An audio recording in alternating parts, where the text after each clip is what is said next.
yang sangat dibutuhkan setelah kebutuhan dasar seperti makanan, akses air bersih bisa kita siapkan adalah mereka ingin kembali ke rumah mereka.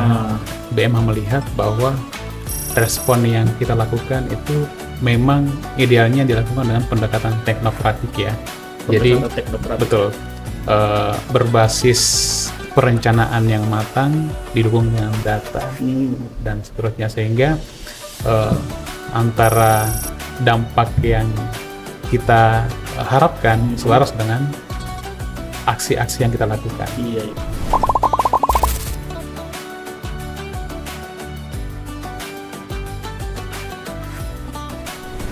Assalamualaikum warahmatullahi wabarakatuh. Pemirsa BMH TV dimanapun Anda berada, semoga Anda sehat dan berbahagia. Kembali lagi dalam program Bincang Teman Harian Ramadan. Jadikan puasamu bermakna. Jadikan puasamu bermakna. Dan sudah kembali lagi bersama saya Ainuddin dan Mas D. Siap Bang Ain, hari ini gimana kabarnya? Alhamdulillah sehat dan berbahagia. Alhamdulillah. Siap. Bang, ini kan kita sudah masuk di beberapa hari Ramadan nih. Apa sih yang selalu teringat ketika Ramadan awal-awal nih di masa kecil kita misalkan gitu? Betul. Ya, di masa kecil selalu yang pasti kebersamaan ketika berbuka puasa. Bersama keluarga, bersama orang tua, dan ini momen yang selalu spesial sih kalau setiap momentum Ramadan. Tapi sekarang sudah tidak bisa. Dan sekarang karena usia semakin tua, ya kita juga punya anak-anak, ya ini kita membangun memori itu dengan keluarga kecil di rumah. Betul. Kalau menurut gue gini Bang, jadi ternyata semakin kita tua itu semakin memberikan gambaran bahwasanya puasa itu tidak sekedar menahan haus dan lapar gitu ya. Ternyata banyak hal yang kemudian ditingkatkan untuk diri sendiri ya, untuk mendapatkan ganjaran la'allakum tattaqun tadi gitu ya, mulai dari ibadahnya, mulai dari bagaimana di keluarga kita ajak gitu ya, menjaga keluarga, terus dari diri kita sendiri, keluarga. Ini ada yang menarik Bang sebenarnya, bagaimana kepedulian kita di Ramadan ini itu bukan hanya untuk kita dan keluarga, tapi dengan orang lain. Gitu. Berdampak, ada kebaikan yang kita lakukan dan juga bisa bermanfaat bagi orang lain. Betul. Nah, bicara orang lain nih Bang, ini kan akhir tahun kemarin kita lihat di media tuh saudara-saudara kita yang di Aceh kena banjir bandang. Iya, di bulan akhir November dan di awal Desember kita. Betul kan, kebetulan juga saya sendiri juga ke sana itu Bang. Iya. Kira-kira gimana ya kondisi saudara-saudara kita yang ada di Aceh sekarang ini? Itu tuh yang menarik tuh kita bahas sekarang. Betul. Dan sekarang sudah.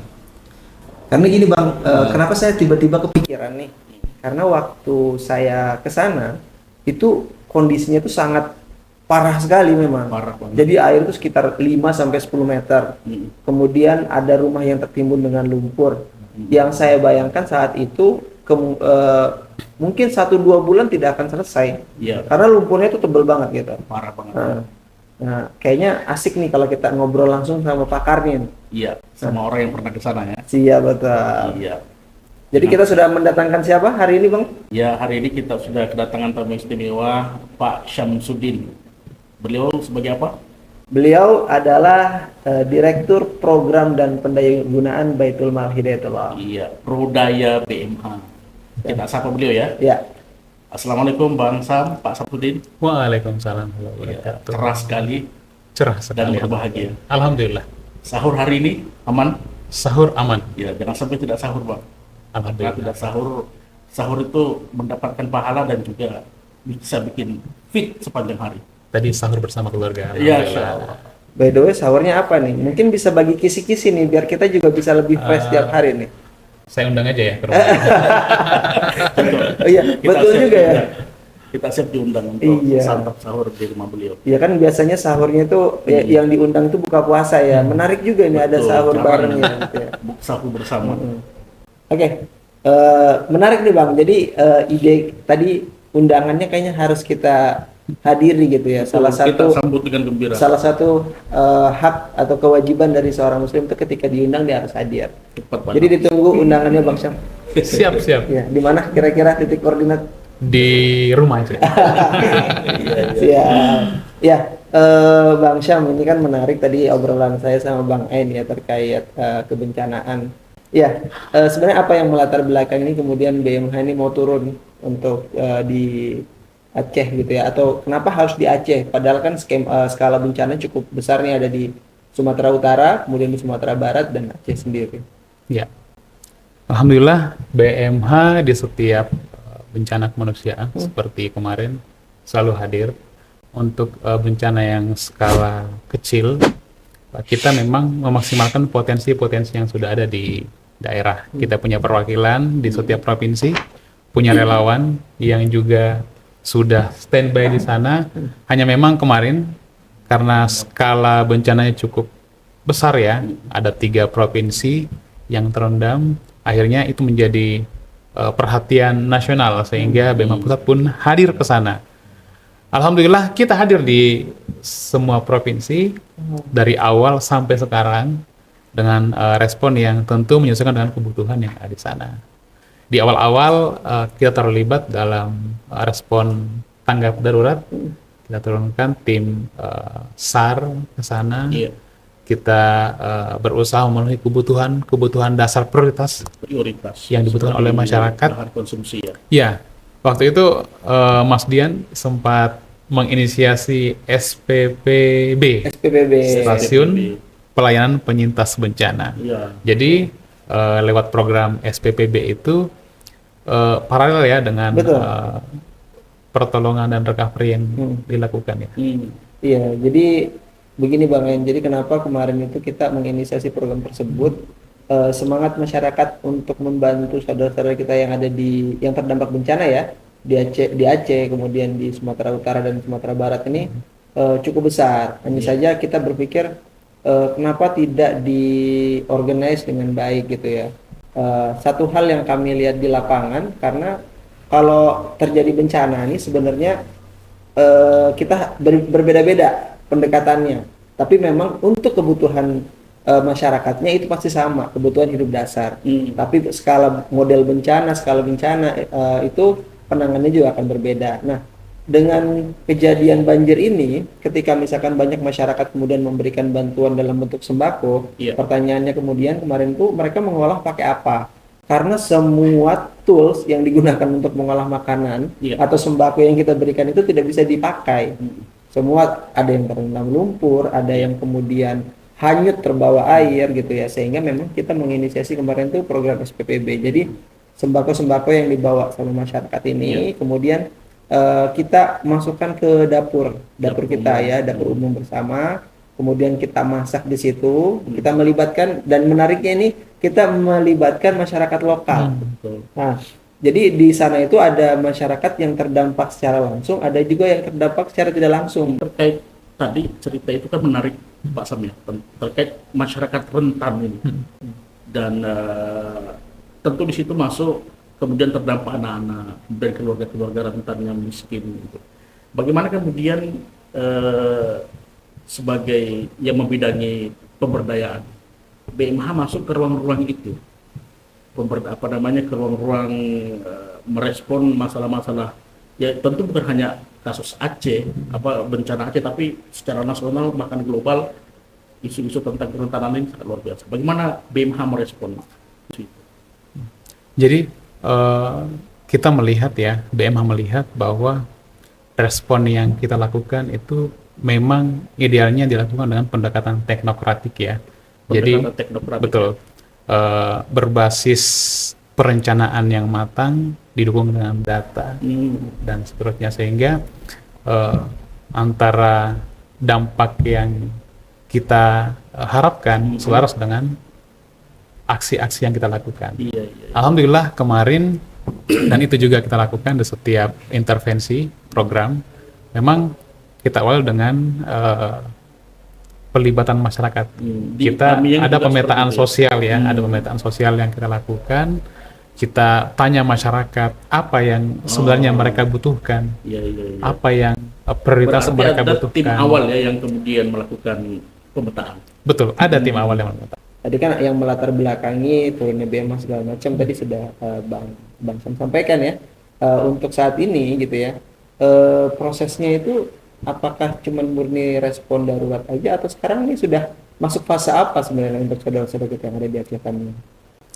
Untuk saat ini sudah masuk fase recovery ya, dan Recovery. itu kita sudah lakukan di 2 atau 3 pekan Ya. pasca bencana kemarin.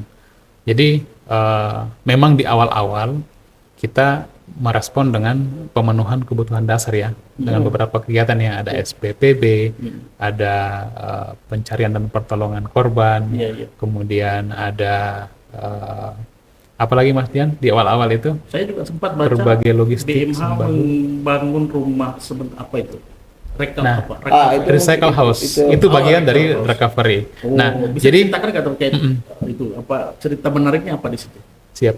Jadi sebenarnya pertama kita melihat bahwa yang terdampak ini lumayan luas ya daerahnya.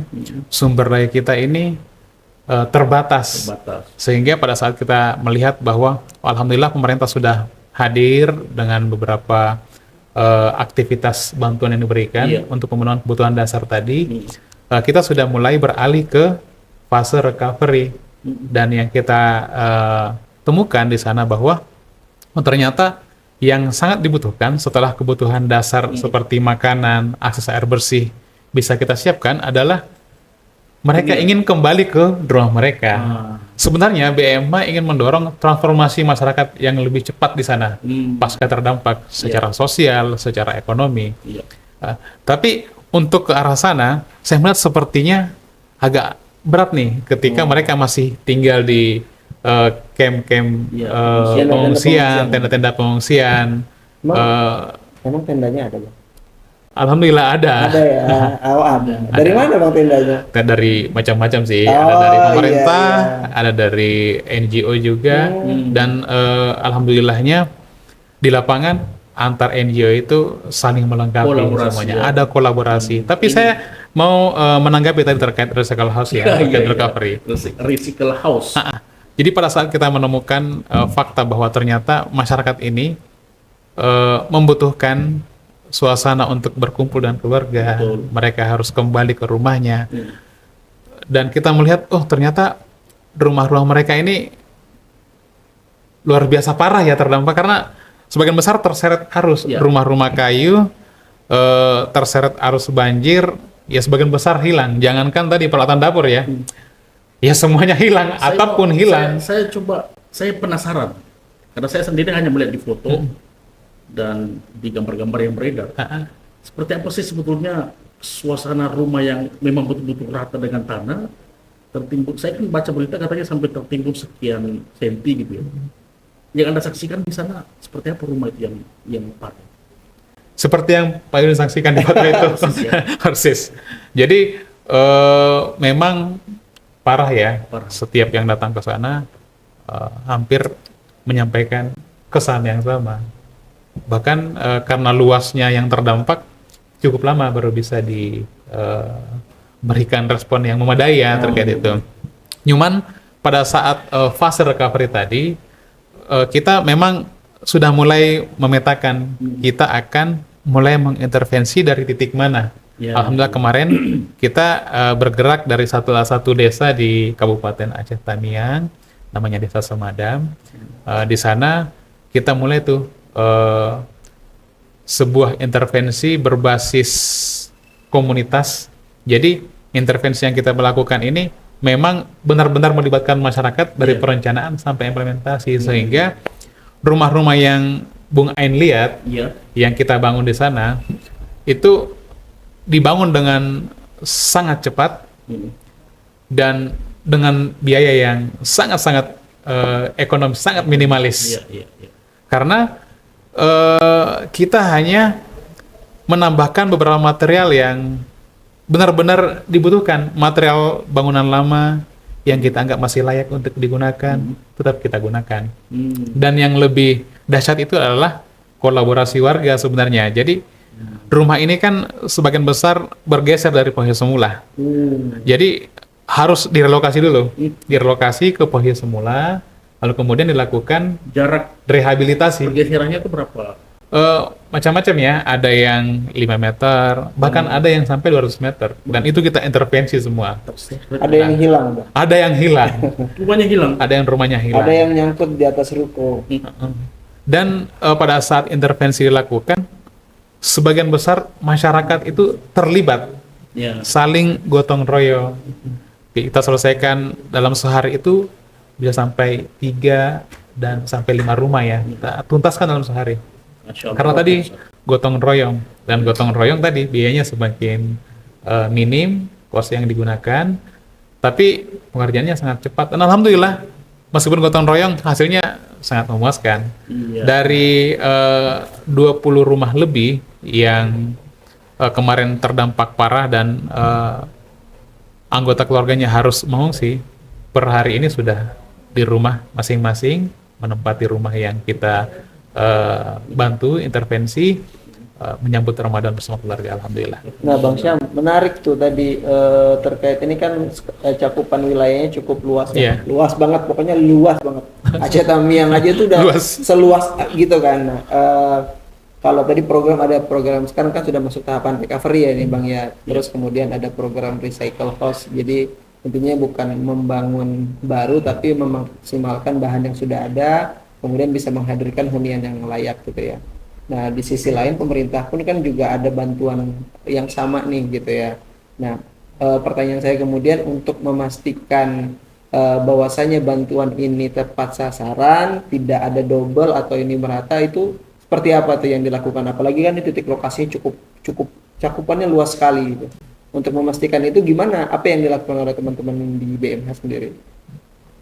Jadi memang dalam intervensi yang kita lakukan tadi kolaborasi. Kolaborasi itu bukan hanya sesama NGO, antara NGO dan masyarakat, civil society, tapi juga dengan pemerintah. Kita libatkan pemerintah setempat. Dan alhamdulillah pemerintah pun sangat mendukung. Mereka terlibat sesuai dengan kapasitas dan kemampuan mereka. Karena kita sadar sendiri ya, kemarin Aceh itu lumpuh, terutama di Aceh Tamiang. Kantor-kantor pemerintahan pun tidak bisa berkegiatan, tapi alhamdulillah pemerintah juga hadir membersamai teman-teman yang bergerak di masyarakat, sehingga data-data tadi bisa kita siapkan lebih awal. Memang dalam kenyataannya di lapangan ya, di awal-awal kejadian saya melihat ini menjadi otokritik bersama ya, baik bagi BMH maupun pemerintah, karena bagi lembaga seperti BMH kan kita mainkan intervensi yang kita berikan itu berbasis data.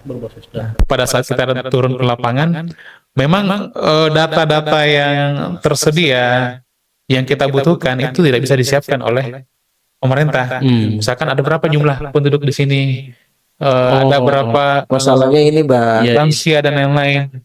saya bisa menjawab itu kayaknya walaupun saya bukan pemerintah ya. Masalahnya gedung pemerintahnya kena juga. Betul. Iya. Gitu. Jadi memang Aceh Tamiang itu sangat parah sekali. Jadi gitu. Itu sangat luar biasa. Oh, berarti memang tadi ya untuk memastikan itu teman-teman di BMH pun bekerjasama dengan seluruh stakeholder dari unsur pemerintah, kemudian juga ada unsur NGO-nya ya Bang ya. Tadi Anda katakan bahwa pelibatan masyarakat lokal, pelibatan komunitas, ini kan menarik juga. Artinya ada semangat kebersamaan di sana. Lantas apa yang kemudian menjadi tantangan terbesar di lapangan ketika kemudian dalam kondisi ya dengan kemudahan-kemudahan itu tentu ada tantangan yang Anda alami, termasuk tadi Anda katakan ada keterbatasan akses data terkait apa yang harus dilakukan. Iya, tantangan terbesar yang menurut saya sangat penting untuk digarisbawahi adalah penyadaran masyarakat. Jadi untuk bisa melibatkan masyarakat, untuk bisa berkolaborasi dengan stakeholders yang ada, kan kita harus berangkat dengan kesepahaman yang sama. Kesepahaman bersama. Nah, sehingga alhamdulillah kemarin pada saat intervensi awal kita mengumpulkan warga, ada FGD. Iya. Kita berkunjung melihat langsung ya, ada PLA yang kita lakukan. PLA. Partisipasi, learning and action ya. Jadi kita melibatkan masyarakat untuk menyiapkan data tadi. Kita keliling, membuat pemetaan desa, kita mendata rumah yang rusak, posisinya di sini nih, apakah ditempati, ada berapa lansia di situ, ada bayi enggak. Nah, data-data itu yang akan menjadi timbangan kita untuk menentukan prioritas masalah yang akan kita intervensi. Iya. Alhamdulillah kemarin itu dilakukan dan masyarakat juga bisa memahami itu. Nah, di awal sebenarnya kita sampaikan waktu kita ngumpul dengan masyarakat, kita sampaikan, kita ajak mereka berdiskusi, kita bedah ya, kita bedah sebenarnya persoalan yang terjadi di lokasi ini, akar masalahnya apa? Iya. Kita bedah di situ sama-sama, kemudian kita berusaha mencari kira-kira dengan masalah seperti ini solusinya apa? Kita libatkan mereka untuk berpendapat karena mereka yang lebih paham dengan lokasi mereka. Nah, kita merangkum apa yang menjadi masukan dari masyarakat, lalu kita susun dalam bentuk perencanaan implementasi. Perencanaan implementasi. Dan tentu ini dengan semangat kebersamaan tadi, ada pelibatan masyarakat. Nah, kita kan di tengah bulan Ramadan seperti ini kan semangat berbagi, semangat untuk saling bergotong royong itu semakin tinggi. Apa program-program BMH di bulan Ramadan ini, terutama kaitannya dengan program-program Di Aceh Tamiang, ya, khususnya di Sumatera. khususnya di Aceh Tamiang. Alhamdulillah di waktu menjelang Ramadan kemarin kita khusus untuk wilayah terdampak di Aceh dan Sumatera, kita menggelar gerakan peduli masjid. Aktivitasnya adalah bersih-bersih masjid, renovasi masjid yang terdampak bencana ini ya. Kita juga memberikan bantuan untuk fasilitas sarana-sarana vital ya di masjid ya, misalkan kayak sound system, kemudian karpet, solar. Yang menarik di sana itu kan pada saat terjadi bencana hampir sebagian besar wilayah itu kan terdampak. Iya. Dan terdampaknya kata Mas Dian tadi ya digambarkan ya sampai lewat yang paling atap parah. ya. Jadi masjid-masjid itu meskipun saat ini terlihat masih kokoh, tapi secara fasilitas kayak sound system yang itu sangat dibutuhkan untuk ibadah, menginformasikan kegiatan-kegiatan selama Ramadan, syiar-syiar dakwah, itu banyak yang tidak berfungsi. Makanya kita cukup konsen juga di sana. Kita libatkan masyarakat bersih-bersih bersama. Kita berikan fasilitas yang vital, termasuk sound system tadi. Meskipun masih banyak yang belum bisa kita penuhi ya. Mudah-mudahan di Ramadan ini dengan solidaritas sosial tadi bisa kita siapkan. Tapi memang kita apresiasi pemerintah memang walaupun bencananya masih belum status nasional, tapi penanganannya itu skala nasional, dan ini kita sambut luar biasa ya. Pemerintah telah dengan tentu menggandeng semua stakeholder, semua lembaga-lembaga terkait. Ini mungkin juga menggali lebih dalam lagi terkait dengan Ramadan ya. Artinya tadi Anda katakan bagaimana Ramadan ini bisa kemudian semakin menghidupkan masyarakat kita yang terdampak dan semakin memberi impact yang luar biasa. Bagaimana kemudian zakat secara global kita tempatkan sebagai sebuah isu penting dalam penanganan masyarakat rentan itu, termasuk yang tadi terdampak bencana. Iya. Untuk masyarakat terdampak bencana, memang di bulan Ramadan seperti ini, salah satu poin yang menjadi perhatian kita adalah pemenuhan kebutuhan dasar tadi ya. Kita punya program Bahagia Berbagi Buka Puasa. Nah, itu banyak yang kita selenggarakan di bulan ini ya, Ramadan ini ya. Aceh, Tamiang khususnya, dan juga beberapa daerah lain ya di Sumatera ya, melibatkan jejaring-jejaring kerelawanan yang kita miliki, termasuk pesantren-pesantren Hidayatullah di sana. Jadi kita inisiasi dapur bahagia. Dapur bahagia ini sebenarnya adalah dapur pemberdayaan. Jadi kita memberdayakan warga terdampak untuk menyiapkan menu buka puasa yang kita sajikan untuk masyarakat sekitar juga. Itu diantaranya. Kenapa buka puasa? Karena memang saya melihat yang kita berikan dengan penyaluran buka puasa itu tidak sekedar berbagi makanan ya. Mungkin pada saat kita menyalurkan bantuan paket buka puasa yang diterima itu adalah makanan. Secara kasat mata ya. Tapi secara dalam kacamata yang lain, saya melihat yang kita berikan memang nasi box misalnya, tapi yang diterima yang sampai ke mereka juga adalah rasa kebersamaan, perhatian dari saudara-saudaranya yang lain. Ada pesan harmoni, Di situ. Masya Allah, luar biasa. Teman-teman semua, pemirsa BMH TV dimanapun Anda berada, karena keterbatasan waktu, kita akhirnya sampai di penghujung perbincangan ini. Bang Sam, terima kasih atas waktunya telah hadir di Bincang Forum BMH TV.